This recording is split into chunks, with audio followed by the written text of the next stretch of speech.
Well, my friends, Thanksgiving is tomorrow, which means it's probably too late to blow town, so you'll have to have dinner with your family. Just remember, keep things civil. Don't tell them their cherished left-wing opinions are the result of the cult-like mind control that's been shaping their Play-Doh-like brains ever since third grade, when Miss Clavicle taught them that some men don't have penises. Although that may actually be true of Uncle Joe, who got married to Aunt Marcy, which, let's face it, would take the penis off anyone. Instead, in the spirit of seasonal goodwill, let's all say thanks to the wonderful leftist tools who made this year so much fun. For instance, I'm thankful for that woman, what's her name, who had the courage to come forward and say something or other about Brett Kavanaugh, which must have been really important, whatever it was. Otherwise, we all would have forgotten her by now. And speaking of women we've forgotten, let's remember to be thankful for Stormy Daniels, who became a hero to our friends on the left by exposing herself for a living, then sleeping with a married man, then blackmailing him, then taking hush money in return for silence, then going back on her word, then sinking into obscurity as part of a sordid and meaningless episode that soiled our souls merely by virtue of existing. Which, of course, brings us to Michael Avenatti, whom we admire from afar, since he can't come any closer because of the restraining order. But here's a man who taught us all how to abandon due process and the presumption of innocence, and then went and beat the crap out of his girlfriend. It's a subtle joke. I'm waiting there for a minute. And finally, I'm thankful for CNN, who explained to us all how racist we are by saying something I didn't get to hear because my plane started boarding and I had to leave the airport. To all these and all the other forgotten tools and fools of the left, thank you for making America hilarious again. Trigger warning, I'm Andrew Klavan. This is The Andrew Klavan Show. I feel hunky-dunky, life is tickety-boo. Birds are winging, also singing hunky-dunky-doo. Ship-shaped, ipsy-topsy, the world is zippity-zing. It's a wonderful day, hurrah, hooray! It makes me want to sing. Oh, hurrah, hooray! Oh, hooray, hurrah! All right, hooray, hurrah, there's so much to be thankful for. Most importantly, it's mailbag day. So before you have to put up with your relatives coming over for Thanksgiving, you will have all your problems solved. You will be ready. You'll have this kind of halo of peace that will descend upon you and will, make it easy for them to tear you apart, which will be good for us all. All right. Oh, let me say thank you. Jenna Ellis, was it yesterday Jenna was on or the day before? It was yesterday.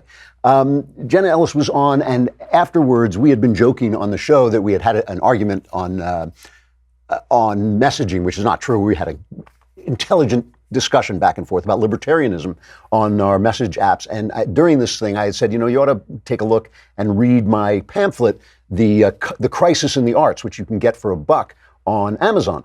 And she went and read it, and then she promoted it on Twitter. And Jenna, you pushed this pamphlet up. It's, those obscure bestseller lists they have on Amazon, that you pushed it up into like #1 on weird little pamphlets about the culture by conservative guys named Klavan. I mean, it's something like that, but it's just like #1 on that bestseller list. So thank you, Jenna. I appreciate that. And as always, I appreciate your coming on and your brilliance.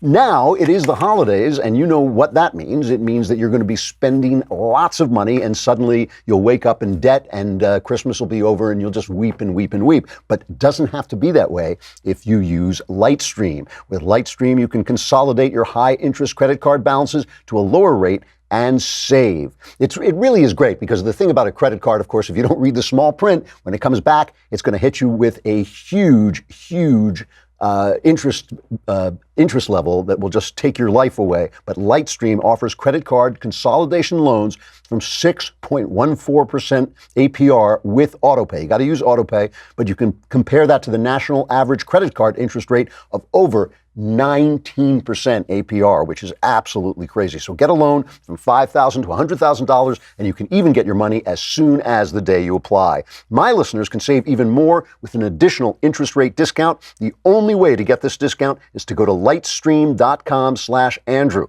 That is lightstream.com/Andrew. This is subject to credit approval. Rate includes a 0.50% auto pay discount. Terms and conditions apply, and offers are subject to change without notice. Visit lightstream.com/Andrew for more information. So we're going to talk about, this is really an interesting subject. We're going to talk about what Trump did with the Jamal Khashoggi case and with Saudi Arabia yesterday. And what is so interesting to me about this is, there's a famous saying. It was Francois de Rochefoucauld, who was a French philosopher who was known for his kind of his practical like little aphorisms. And one of them was hypocrisy is a tribute that vice pays to virtue. And what does that mean? It means that being a hypocrite shows people that you actually know that what you're doing is wrong. It's a tribute that people who are operating in a bad way pay to the knowledge that there is such a thing as a moral universe, and they are violating that universe. We have to be clear what hypocrisy is, because the left always uses hypocrisy wrongly. It is not hypocrisy if you say adultery is wrong, and then one day you get drunk and some girl comes on to you at a bar and you go and sleep with her even though you're married. That is making a mistake. Pardon me, that's falling, it's sinning, whatever you want to call it. But it's not hypocrisy because you actually believe the thing that you were saying, that you yourself think, oh no, I've done the wrong thing, I've fallen. Hypocrisy is putting on a show of living at one moral standard and preaching one moral standard, but secretly living in another way. So if you're going out there and preaching, if you're a preacher and you're preaching, don't commit adultery, but meanwhile you're swinging with the girls every night and laughing it up, that's hypocrisy. So yesterday, Trump did the right thing in the Jamal Khashoggi affair, but he left out the hypocrisy. I mean, basically, he said he was not going to punish Saudi Arabia anymore about the murder of this, I guess we'll call him a journalist for now, a guy who wrote columns for the Washington Post, and he just wasn't going to do it because we needed the allies from Saudi Arabia and business was good.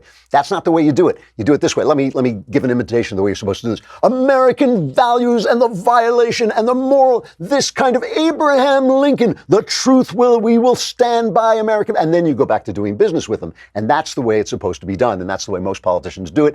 Trump didn't do it at all. So let's review what happened. Khashoggi was a Saudi Arabian insider who opposed the rise of this new Crown Prince Mohammed bin Salman. He was a proponent, Khashoggi himself was a proponent of the Muslim Brotherhood. He had been a member of the Muslim Brotherhood, and then he put some distance between them. But he believed that the Muslim Brotherhood was the path for democracy, that there's not going to be democracy in the Middle East without some kind of Islamic rule, and it was going to be brought by the Muslim Brotherhood. So he was a real critic, and he used the Washington Post used him to attack the new regime and to attack Saudi Arabia. And he used that post and other posts to attack MBS, this new crown prince.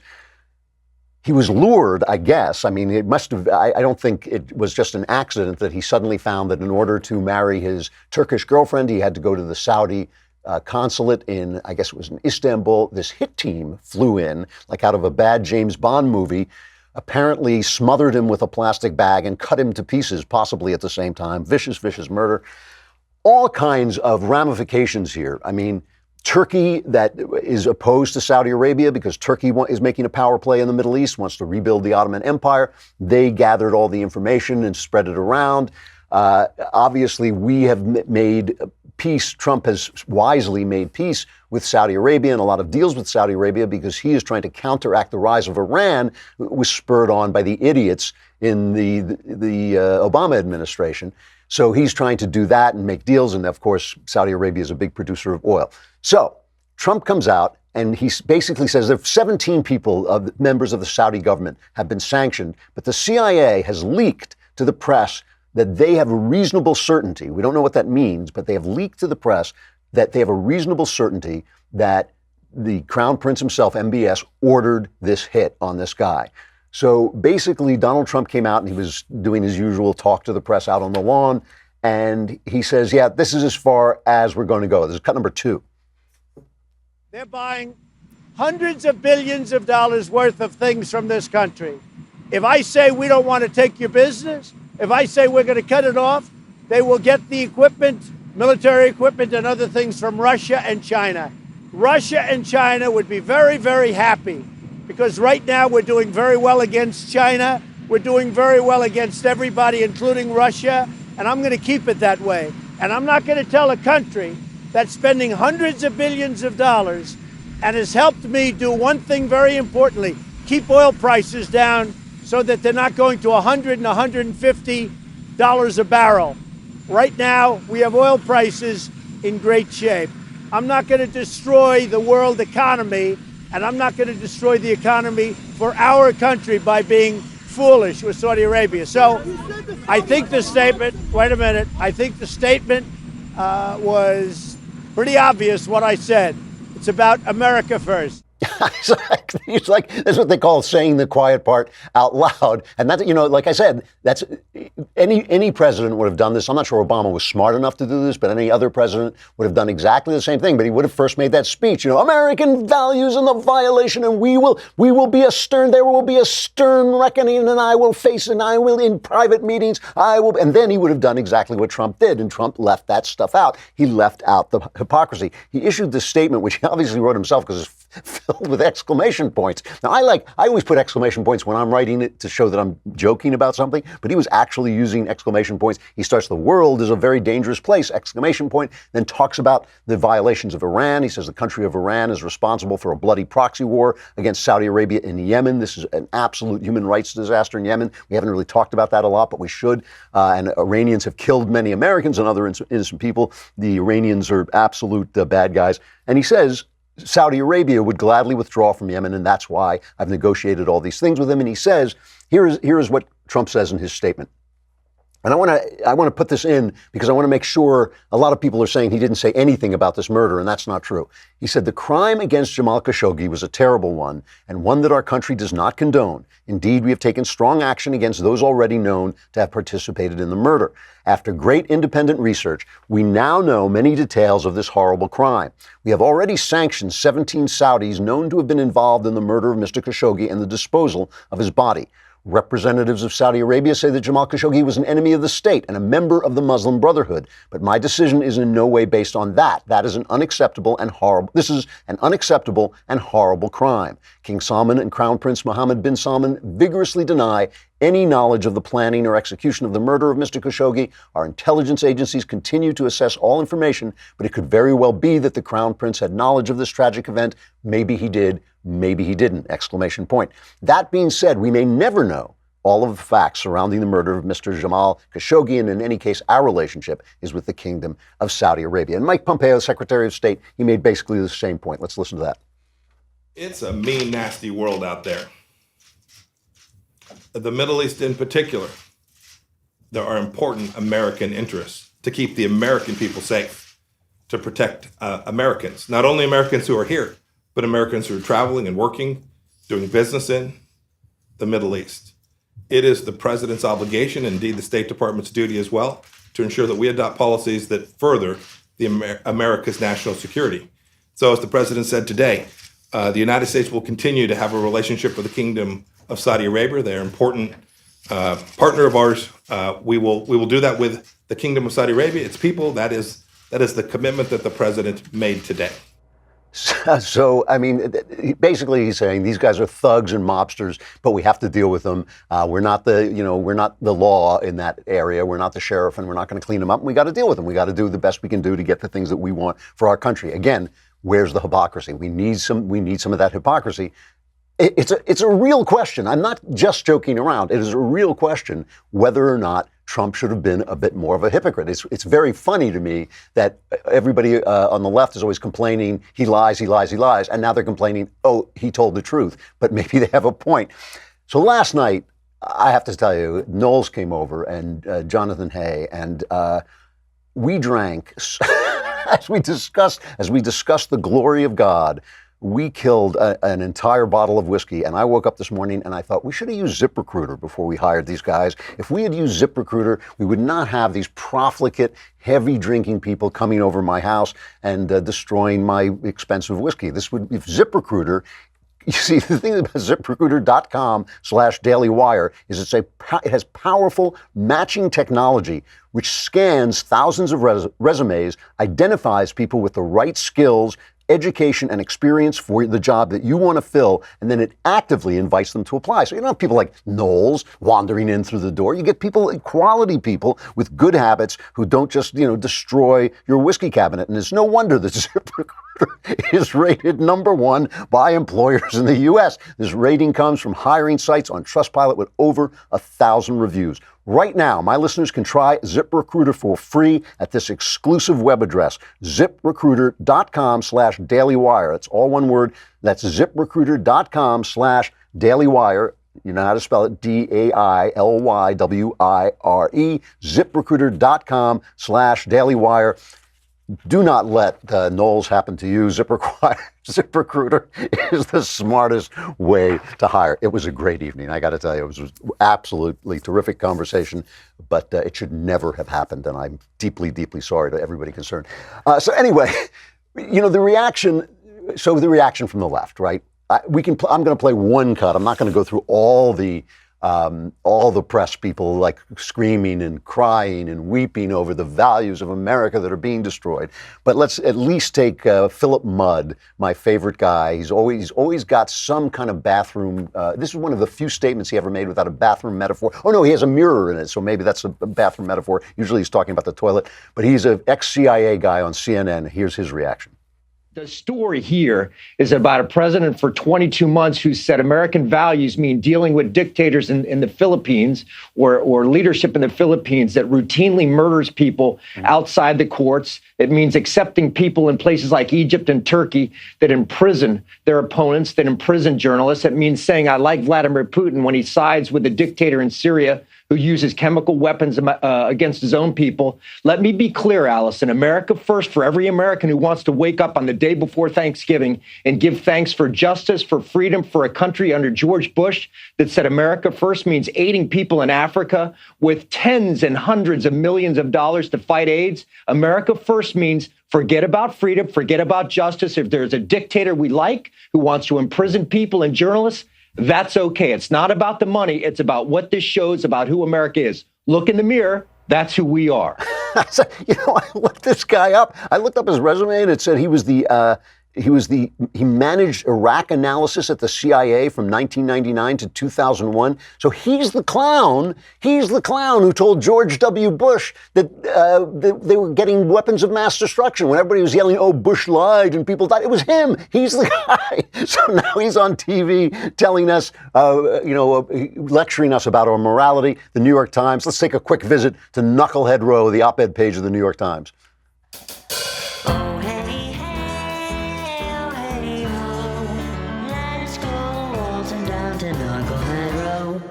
So the New York Times has an editorial, and first it's got this picture. If you're watching, you got to see this picture they put up of Donald Trump. This is the drawing of Donald Trump. Terrifying picture. Can you put this up? Can't you save us, Britney Spears? Can we be saved?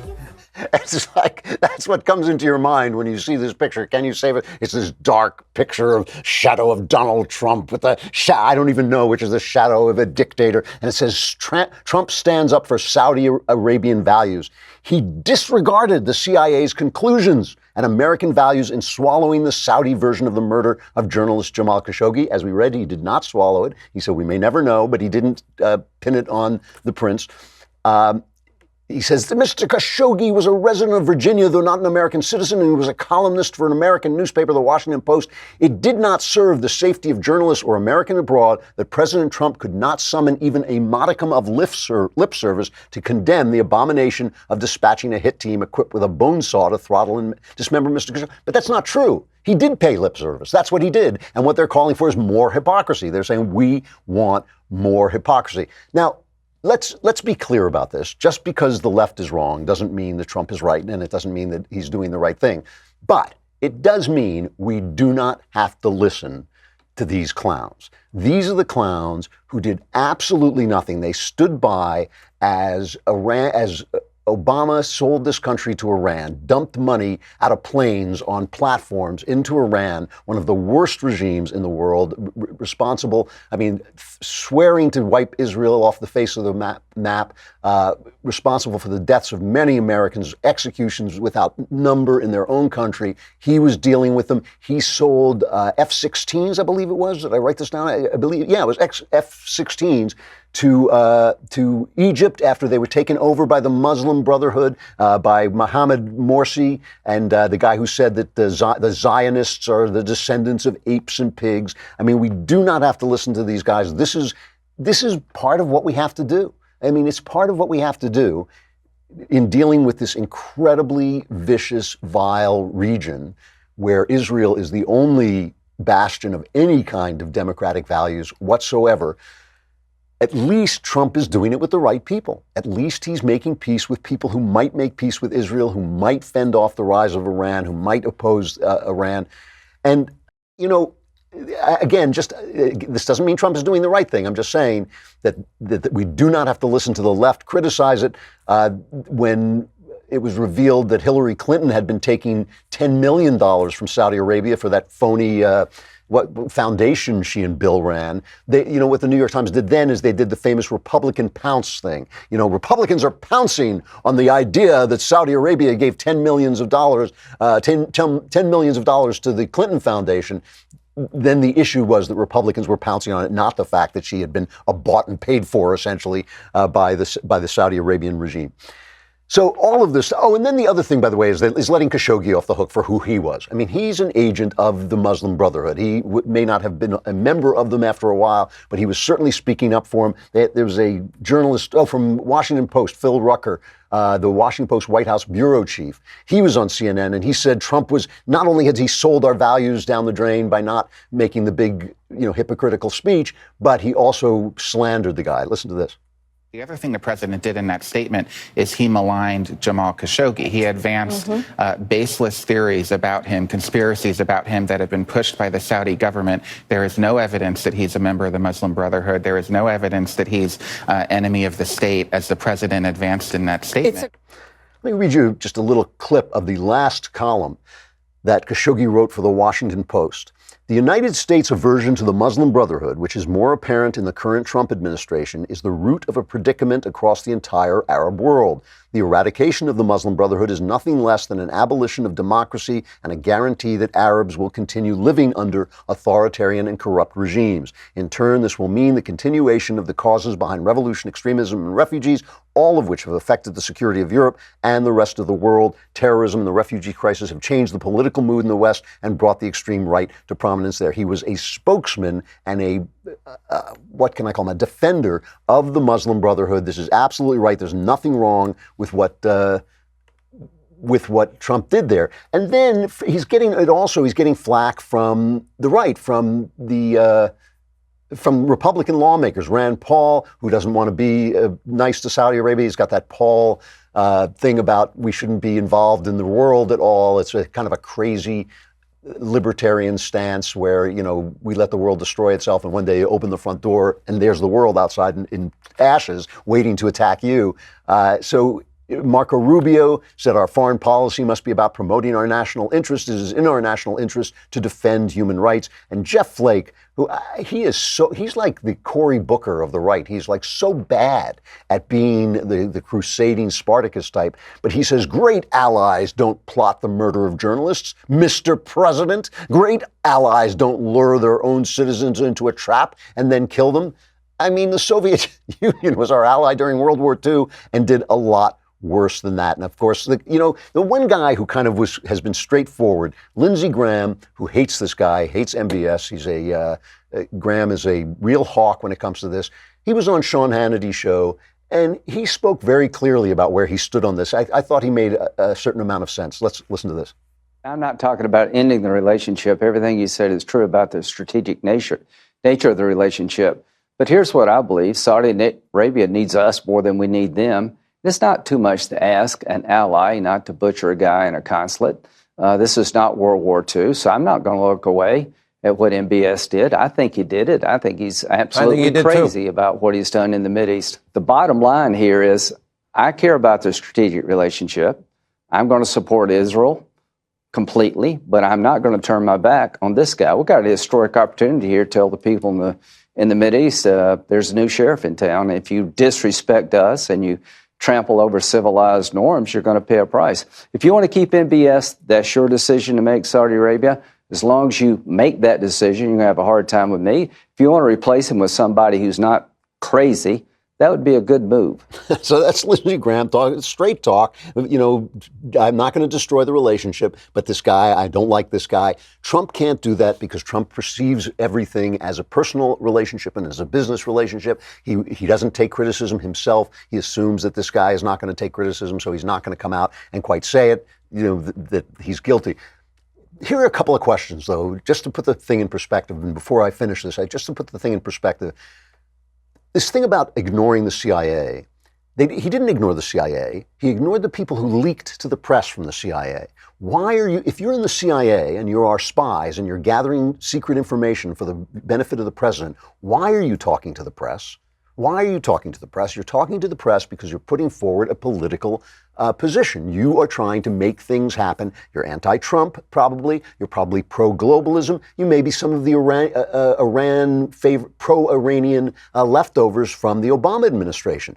The CIA isn't saying anything. Sources in the CIA are talking to the press for their own political purposes. So the fact that Trump is ignoring them or saying when I talk to the CIA, they haven't got full information, I think that's perfectly fine. That's perfectly fine. The idea that Trump is somehow beholden to people in the CIA leaking to the press for political purposes is ridiculous. The fact that he's worse than Obama is untrue. He was elected in part to dial back George W. Bush's spread the democracy that came up after 9/11. George W. Bush, I think there's no question about this, that he went too far and he did it badly. I mean, those were big mistakes. You know, he panicked. He said he overreacted. He said, we're going to spread Middle East. We're going to spread democracy wherever we go. It's not going to work. It hasn't worked. It cost us a lot of money, a lot of blood. We didn't get very far. It's not that we've accomplished nothing in the Middle East. I mean, some of the things that happened, unfortunately, Obama so fumbled the Arab Spring that a lot of that work went to waste. I think George W. Bush's intentions were good, but he went too far. And one of the reasons Trump was elected was to dial that back. That's what he's doing. He left out the hypocrisy. And, you know, that can be a problem with a president. I'm absolutely serious. A little bit of lying in diplomacy is diplomatic. Donald Trump, it's really remarkable to hear a president speaking as bluntly as he did, as truthfully as he did about what any wise president would have done, right? That's any wise president is not going to blow up this relationship, as Lindsey Graham said, but could have made more noise, as Lindsey Graham just demonstrated how you do it. You know, our values and this man and this is a terrible crime. And then you go and do the thing that you do. Trump should have called me. I would have given him that advice. A little bit of hypocrisy. We're going to have to commit acts of vice as we deal with this dangerous world, but we should pay a little bit of tribute to virtue with a little bit more hypocrisy. This is one example of Donald Trump not being a big enough liar. All the attacks on him for not telling the truth, this is a moment when he should have lied a little bit more. I have to just play this one thing from Obama because it came up and it made my eyeballs roll. Obama is turning into Jimmy Carter, a bitter, nasty little man who mishandled the country, governed it badly, messed it up terribly, and now is becoming angry and bitter at the country that rejected him. And the country did reject him. The country liked him personally. They found him pleasant. They found him presentable. They were happy with themselves for having elected a black man and putting paid to the history of bigotry, of true bigotry, true history of true bigotry in this country. But he was a clown. He was a corrupt left-wing city politician. He did a bad job, and now his legacy is being erased, and he's growing bitter. He went out and he campaigned for the people in Florida, for Andrew Gillum and Bill Nelson and Stacey Abrams, and they all lost. A couple of people he campaigned for didn't lose, but the big ones that he went out there for, they lost. He was speaking into those little half-empty auditoriums while Donald Trump was holding those huge rallies, and he's getting angry. And he's here having a conversation about global warming, how we can fight global warming. And this is what he says. Right now, I could take off the shelf existing technologies. We could reduce carbon emissions by, let's say, 30%. Without any, it's not like we'd all have to go back to caves and, live off, fire. We could have electricity and smartphones and all that stuff. Which would buy us probably another 20, 30 years for that technological breakthrough that's necessary. The reason we don't do it is because we are still confused, blind, shrouded with hate, anger, racism, mommy issues. Yeah, I mean, we are fraught with stuff. Can't you save us, Britney Spears? Can we be saved? Stop the hammering. We could just play gag recordings after that. You know, everybody said, put that out there, and I guess because he said mommy issues, everybody said, well, he's attacking Trump. He didn't say Trump. He did not talk about Donald Trump. He said we. And when he says we, he means you, because you know he's never afraid to use the word I and me. When he says we, he means you. We are still fraught with hatred and fear and racism and mommy issues. That's why we're not doing what he in his wisdom would have done, which was taken technology off the shelf. What the hell is he talking about? What business is it of the president to take technology off the shelf? I mean, he's that same scolding, nasty, pinched little man. And as time goes on and as his legacy disappears into the dust where it belongs, he's going to become much, much more bitter. And the press is going to keep telling us what a lovely guy he is, just like they did with Jimmy Carter. And you're going to watch his face, just like Jimmy Carter, collapse into that bitterness and nastiness of a guy whose legacy has been rejected. Good luck to him. Have a wonderful Thanksgiving, Mr. President. We feel the same about you. All right, we got the mailbag coming up. We got to say goodbye to Facebook and YouTube. Come over to dailywire.com and subscribe. I want you to get Another Kingdom on Monday. I want you to see how beautiful the visuals are. This week, we're taking a week off for Thanksgiving, but even so, we have me and Knowles talking about it. And so you get the beautiful visual of Knowles' face, which I know all of you are dying to see. But anyway, subscribe and you get to be in the mailbag next time. And you can ask your questions. I'll solve your problems as well. It's only $10 a month, $100 for the year. And if you put out the $100, you get the Leftist Tears tumbler. Come on over to dailywire.com.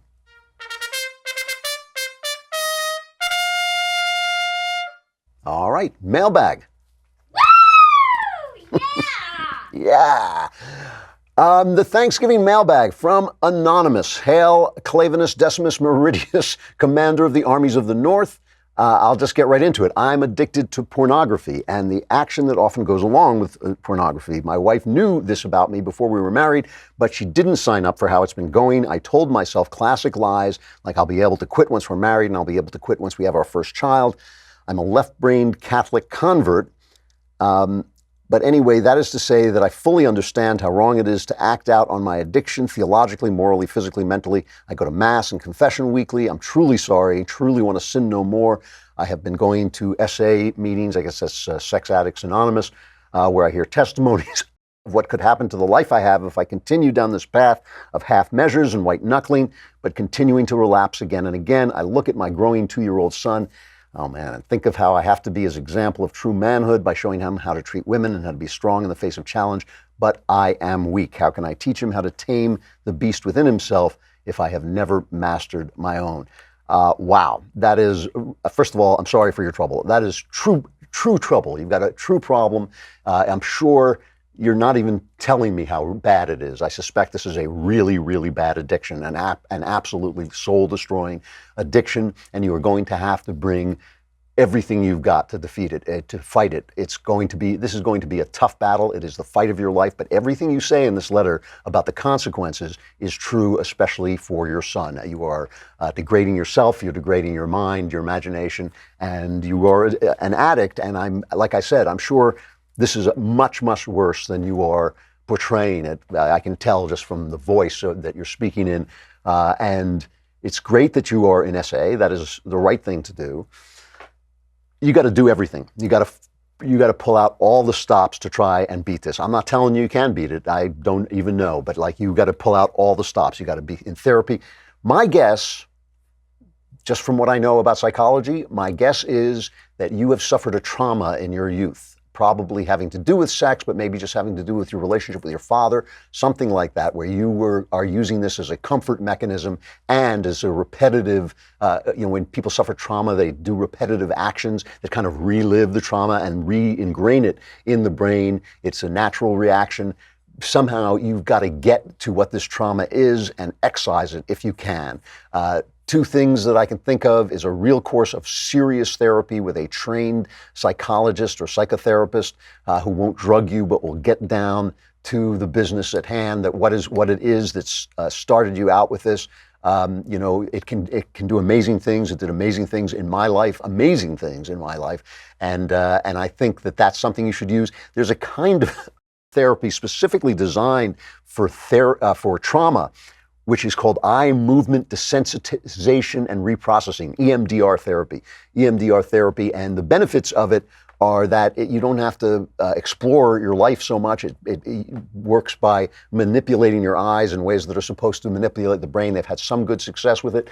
Try that. Try anything. Try everything you can to get through this thing and get away from it, because it will hurt you. It will hurt your marriage. It will hurt your children. I feel really bad for you. It's a tough thing to be addicted, and that's what it is. You're addicted, but I think it has a source in trauma, and you should find out what that trauma is. You should know thyself. It's the only way you're going to get through it, and definitely do not stop praying, because that's going to be the only way out of it as well.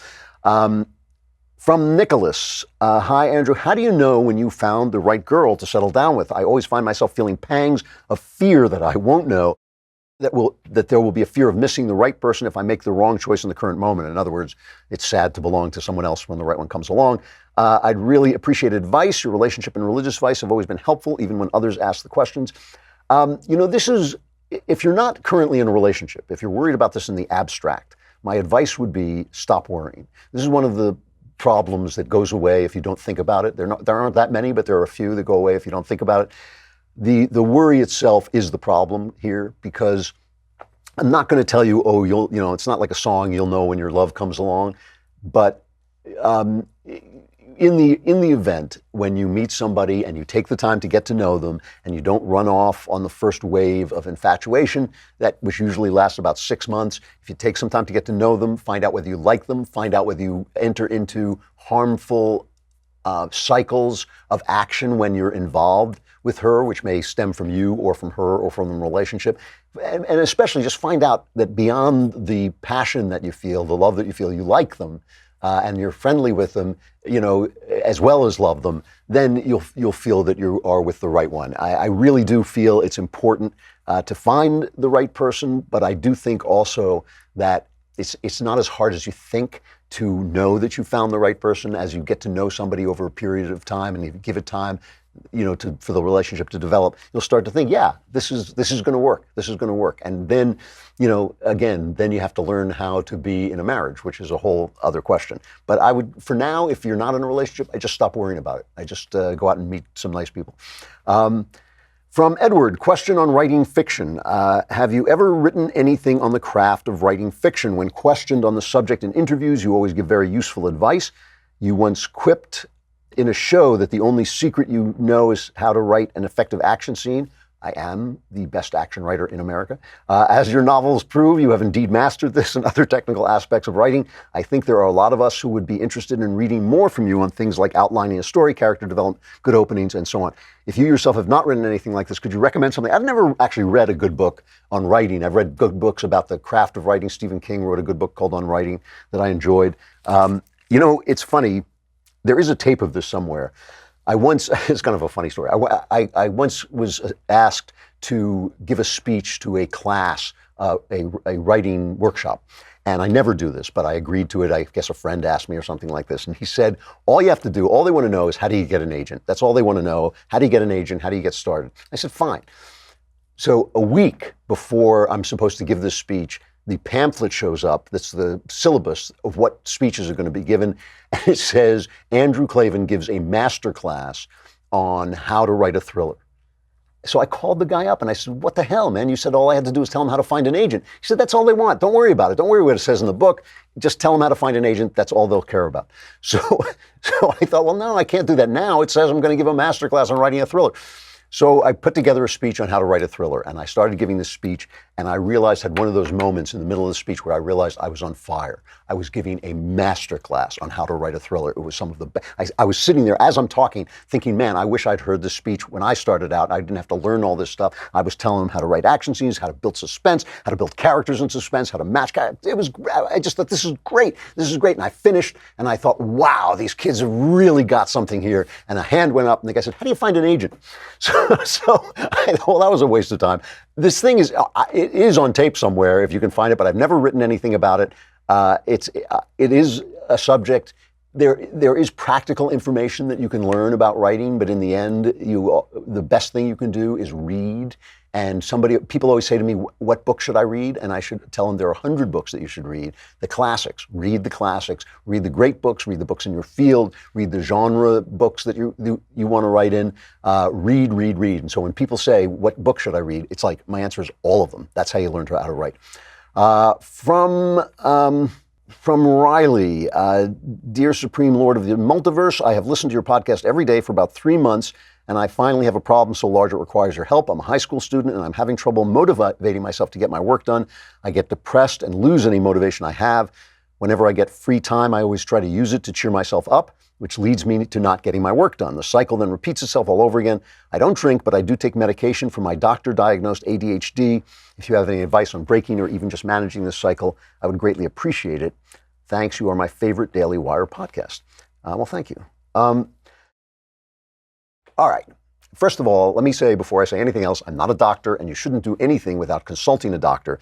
But if you're taking medication for ADHD, it should not be coming from your family GP, your general practitioner. It should be coming from a psychiatrist, somebody who at least knows what he's doing. I hate, this is an overdiagnosed condition, ADHD. I don't know, Riley can be a girl's name or a boy's name, but usually for boys, they just overdiagnose it. They think you're an active, healthy boy who wants to run around a little bit, so they diagnose you with ADHD. I do not know if that's your case. You should go to your doctor, especially with the Christmas vacation coming up. If you don't have schoolwork, go to your doctor and ask him if he will take you off the medication for a short period of time. Just request this. Don't do it without a doctor's help and advice, right? But it's not, you can go off ADHD medicine with the doctor's advice. Go off it and try to create a regime for the Christmas holiday of exercise and prayer and going to church and being very, very active and doing stuff, and see if that helps you with your depression and see if that cheers you up. It would be an interesting experiment to do without the medication to see what that has to do with your depression and what that has to do with this cycle of procrastination. Can you build a disciplined life in however long you have for Christmas vacation without this medication? Don't do it without your doctor.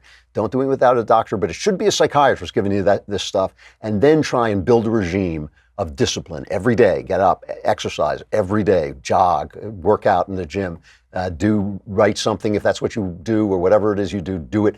Go to church, pray, go help people, maybe get a job, whatever, during your Christmas vacation, and see if that helps you out. It's because it's a tough problem, and when you're on the drug, it's hard to get to the real you and to see how much the drug is affecting you. From Shaid. Dear Mr. Klavan, I love the show. I watch every day and I'm reading some of your books. I only have one bone to pick with you. Why do you, like Ben and Knowles, equate criticism of Israel, the Israeli government, to criticism of the Jews, as if the government and the citizen were one monolithic body? This tired old refrain evinces an incredible intellectual dishonesty. Israel is not the Jews. Jews are not even a single people, but rather groups of disparate peoples. I know plenty of Orthodox Jews who are incredibly critical of many actions taken by the Israeli government. Are you calling them anti-Semites too? How do you square this glaring double standard when it comes to defending Israel? You're playing identity politics by reading Muslim statements as coming from a place of default anti-Semitism. I'd like to see a bit more nuance in your analysis, but I'm not holding my breath because you really have it in for the Muslims. That's all. I love this season of Another Kingdom, and I'm purchasing the hard copy of the book as we speak. Keep the episodes coming. Thanks. A couple of issues here. First, I do not equate criticism of Israel necessarily with anti-Semitism. I am suspicious when non-Israelis, and I don't care if they're Jews, there are plenty of anti-Semitic Jews. I am suspicious when people take this incredibly huge area of the Middle East, which does not have a free government in it except for Israel, and find the source of all its problems in Israeli behavior. I'm sure the Israelis do things wrong. Americans do things wrong. Everybody who is a human being does stuff wrong. And I'm sure there's stuff that can be criticized in Israel. I'm suspicious when they identify the problems of the Middle East coming out of Israel's actions. I believe that is the opposite of the truth. And I'm suspicious when they use overblown phraseology like genocide and apartheid to describe the policies of a country that is the size of a shoebox and is surrounded by enemies on every side. You can climb a hill in Israel and see 4 countries that want to just wipe the country off the face of the earth. So they have to behave in different ways than we in America behave, where we're so safe and so free. So I'm suspicious of that. It's not necessarily anti-Semitism, but I'm suspicious that it is based in anti-Semitism. Then I want to talk about this thing about Muslims. I myself feel that I sometimes misspeak on the issue of Islam, that I sometimes paint all Muslims with the brush of radicalism. I know that's not true. I've said many times that I know it's not true, but sometimes I'm just talking fast, and instead of saying Islamism or radical Islam, I'll just say Islam. I do have questions about Islam as a religion. I have serious questions about it that I would love to talk to somebody about. And I've listened to a lot of experts about this, but it's very hard I'd like to hear a debate about it by 2 experts who disagree. I have questions whether the basic tenets of Islam are essentially anti-Christian and therefore anti-Western, which doesn't mean you can't be a good Westerner and Islamic. It does mean that the philosophy itself is working against the best, what I think is the best form of government on earth. And that's a problem. That's a genuine problem. If there was a place called Nazi land, there would be many nice people living in that land who ascribed to Nazism. But when they came over here, it would be a problem because Nazism is antithetical to everything that we in the West should believe in, right? So I'm not equating Islam and Nazism. I'm just saying philosophies can be wrong. Religions can be wrong, and they can be wrong in ways that are antithetical to the things that we hold most dear. And if so, that's a problem.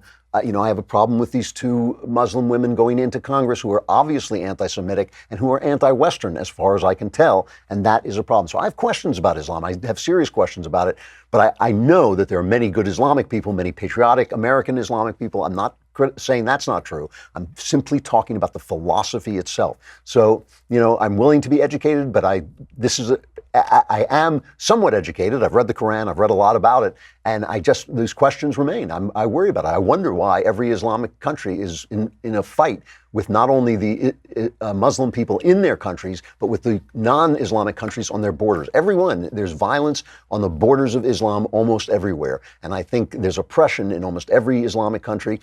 Maybe that grows out of the philosophy itself. Maybe not, but it does seem suspicious to me. And I think it's a question worth asking. I got to stop there. Time for Tickety-Boo News before we go to Thanksgiving.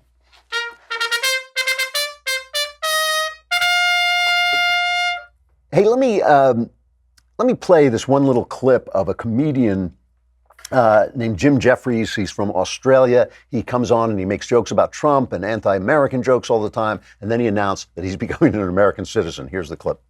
I'm Jim Jeffries, and I'm about to become a United States citizen.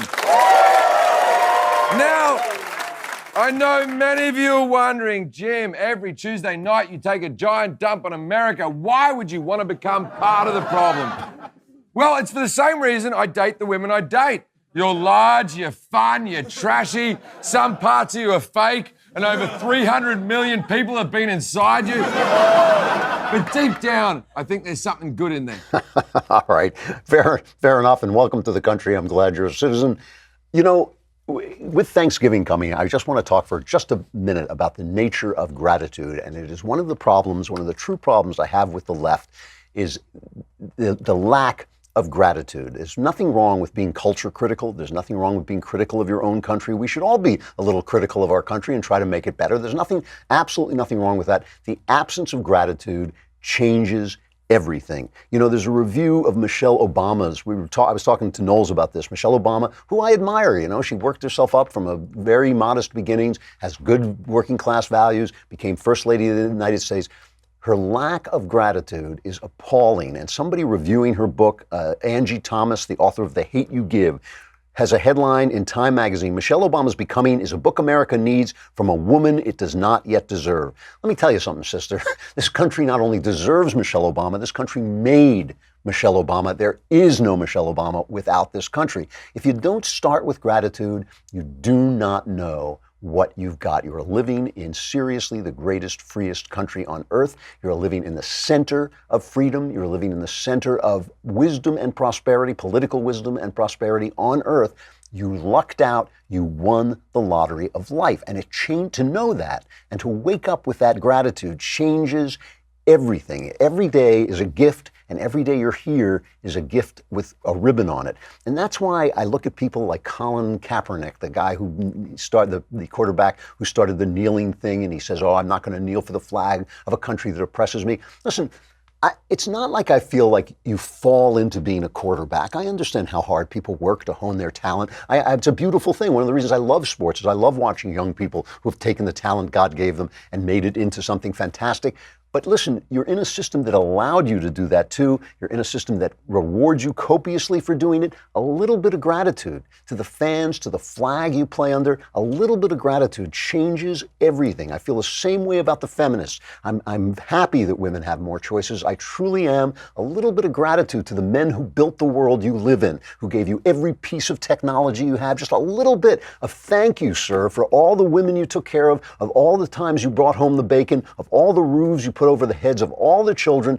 And now let me enjoy my rights. And maybe here's some criticism I have. It would change everything. It would change the entire dialogue. All these people who say, oh, the white men are obsolete because now immigrants are coming in.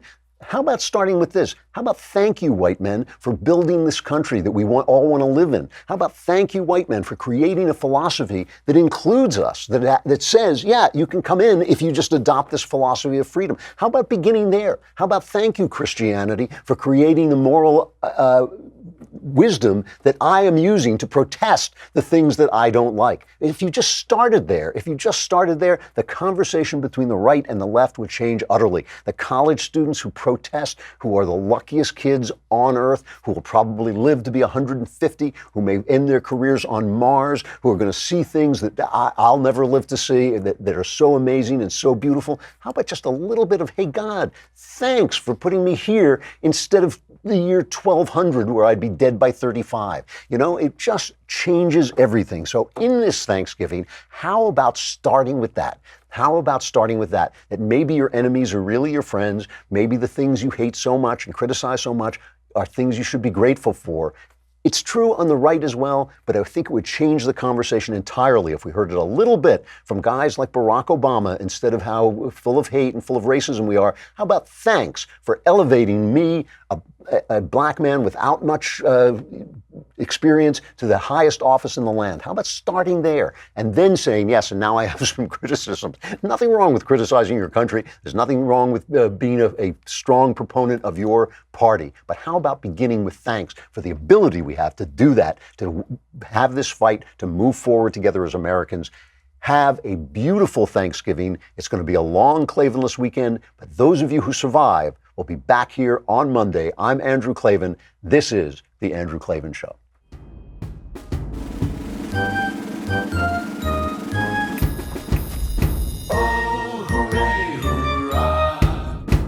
The Andrew Klavan Show is produced by Robert Sterling. Executive producer, Jeremy Boring. Senior producer, Jonathan Hay. Our supervising producer is Mathis Glover. Technical producer, Austin Stevens. Edited by Alex Zingaro. Audio is mixed by Mike Cormina. Hair and makeup is by Jesua Alvera. And our animations are by Cynthia Angulo and Jacob Jackson. The Andrew Klavan Show is a Daily Wire Forward Publishing production. Copyright Forward Publishing 2018.